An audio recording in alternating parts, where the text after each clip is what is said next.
Hello from the Music Interview Corner. Today from Berlin, Germany with QUEENSRÿCHE, and I'm here with Michael. Hi, Michael. Well, hello. Thank you for having me. Thank hello, you. everyone out there. Thank you so much for taking time for this interview. Thank you. Do you want me to call you Michael or Mike or the Whip? Either is fine. You know, whatever mood you're in. Okay, I think Mike is cool. So you're on your Origins tour right now. How does it feel for you to play songs that you wrote when you were 19 or 20 years old? Well, it's a lot of fun. You know, obviously we had to dig back into the past, and you know, for Eddie and myself, it's, you know, I wrote a lot of these riffs and these songs, you know, when I was 20 years old. So I have to go back and think that way. But, you know, in our touring, we've played, you know, some songs from The Warning, but there's been a few that that the band has not played. So we had to go back and you know, learn those songs and get them tight, because they were, you know, for back then, they were fairly progressive. And out of all the QUEENSRÿCHE songs, which one is your favorite to play live? On this tour, I definitely Roads to Madness, which is the last song on the album that's like 10 minutes long. It's kind of the epic way to end an album back in the early 80s. Does it also reflect the feeling of the tour, Road to Madness? Yes, it's very maddening out here. Oh, that brings me to my absolute favorite question. What's the craziest thing you and your bandmates have ever done on tour? Oh my gosh, these on-the-spot questions. I can also give you time and we circle back to it later. Okay, I'll think about it. Okay, cool. So last year you released a solo album called Whip Volume 1. How did you experience the recording process? You know, it was some friends of mine. We have a get-together once a month, and we call it Burrito Tuesday night, where we all meet and talk. And basically these bunch of guys, you know, they were musicians, and I kind of gave them the idea, hey, I'm doing a solo album. Are you guys interested maybe in participating? You know, and yeah, that's how it started. And I mean, I had all the songs, and I wrote all the songs, so it was a matter of, you know, instructing them how to proceed and record and everything. And in doing this, it was like, okay, guys, you know, let's get started. And then QUEENSRÿCHE got the Judas Priest tour. So I didn't do anything for a long time. And then we got some time off and we worked on it again. And then we got the next Judas Priest tour in the fall, you know, and then, so in between QUEENSRÿCHE, I finally managed to pull a couple weeks where I could get it mixed, and that's how I got it done. But no shortage of songs, just shortage of time. Oh yeah, I was wondering, because it's called Volume 1, so will there be a Volume 2? Yeah, I already have the songs, so now I'm just going to have to figure out when I can do it. And you just mentioned Judas Priest. I know that in the 80s you founded a band called Cross and Fire, and you covered Judas Priest songs. How does it feel for you now to be on tour so much with Judas Priest? Oh, yeah. I mean, as a fan, I love it, because I grew up listening to Judas Priest.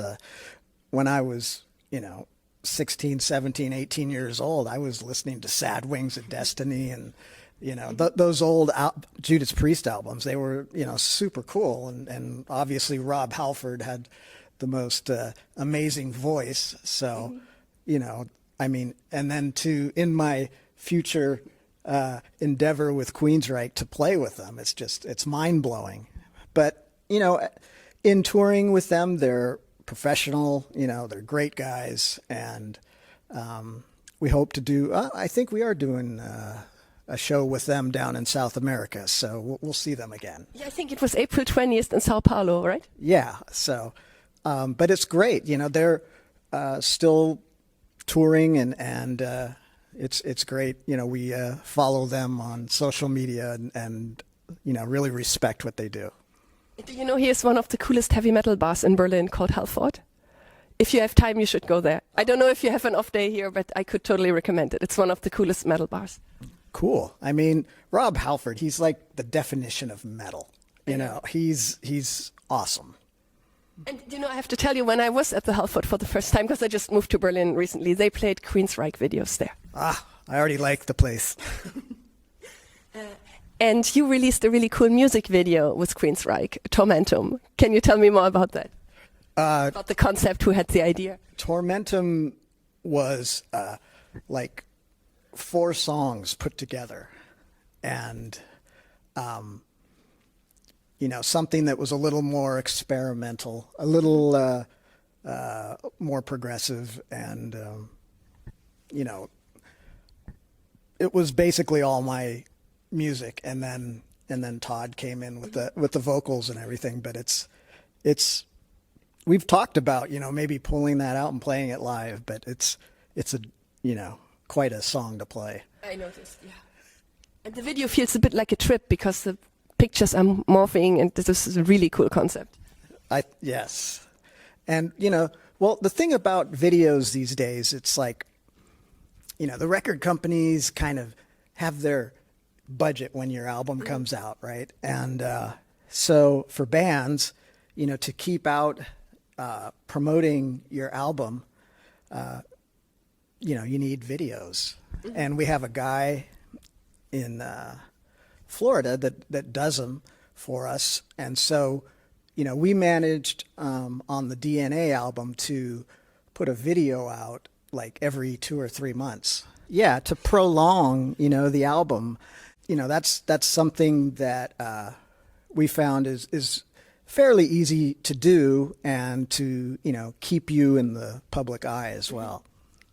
Yeah, it worked. And do you have a favorite song on Digital Noise Alliance? Oh boy, I like. Well, we play a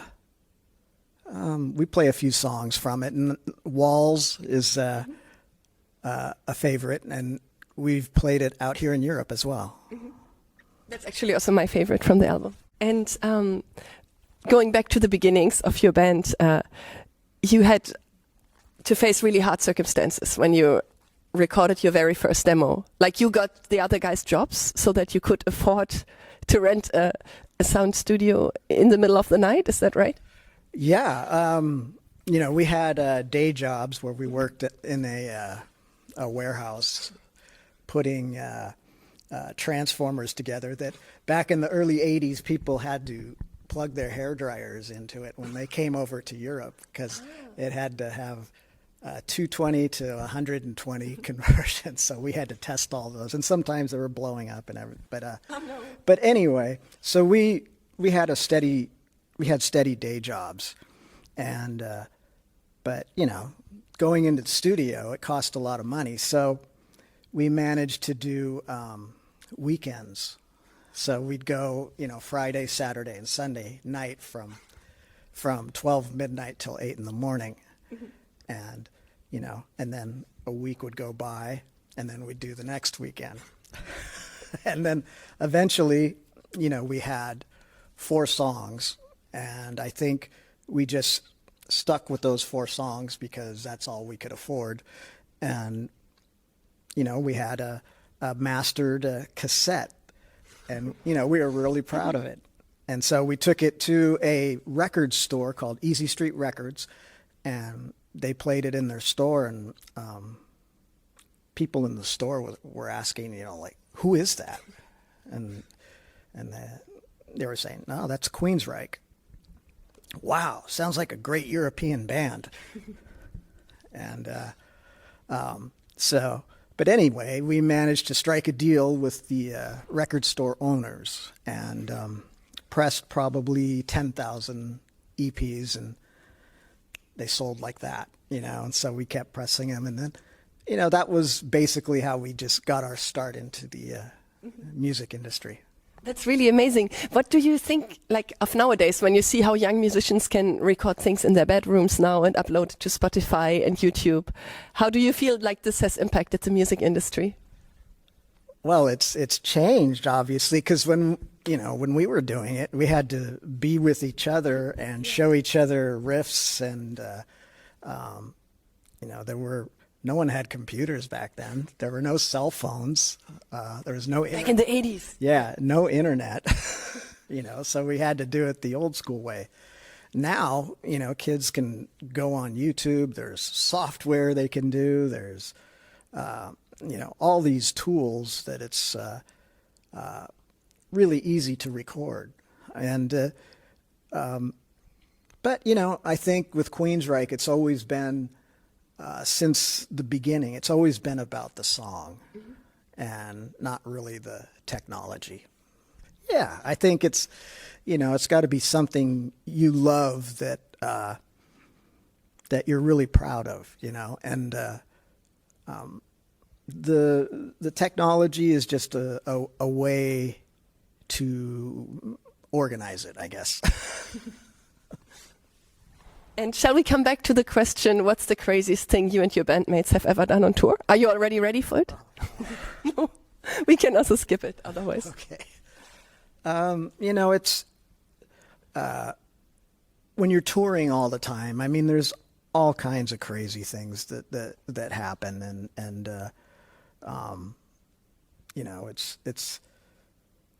it's just it's tough to try and find one that's really the craziest when what we do is pretty much crazy. So yeah, the whole tour life is probably crazy. Yeah, it is. It can be a bit chaotic, and you have to be able to compromise out here. And but I'm a road dog. I love what I do. But are there things you really miss when you're on tour? Yeah, obviously home. I miss home. I miss just my home, my bearings, my where I need to be in a quiet place with no people around, that kind of thing. And then and then I like to golf. Oh, really? Very relaxing, right? Yeah, I'm not great at it, but I appreciate it. Cool. Oh, and we also have to talk about Cobra Kai, because the Netflix show Cobra Kai in season 6, episode 12, they used your song, Silent Lucidity. How were the reactions so far? Oh, it's amazing. I mean, that is a very popular show. And, I don't know what the viewership is, but it's got to be in the millions, right? So, yeah, my phone was lighting up from people, hey, I just heard your song on Cobra Kai. And that's great, that's really impressive promotion for us. That's great, and hats off to the show. I'm probably gonna have to watch it now. Oh, yeah, me too. I thought, if they use great metal, I have to watch it too. And while we're talking about music from the past, Operation Mindcrime, that was released in 1988, is considered to be one of the best heavy metal concept albums of all time. Yeah, it's everywhere on the internet. Everyone says so. How was it for you to experience such acclaim so early in your career? It was something, an idea that we had that we, put together. I mean, there's a lot of components that go into making a conceptual record, and for it to, be considered like one of the best conceptual metal albums. I mean, that's amazing. I mean, to this day, we still play songs from that, and it's a sector of our fans, favorite album. So, it's amazing that it just lasts forever. We can play songs off that album forever. And do you want to say anything to your fans? Well, obviously, thank you for the support and supporting QUEENSRYCHE and supporting live music and coming out and checking out the band and just experiencing the whole QUEENSRYCHE thing.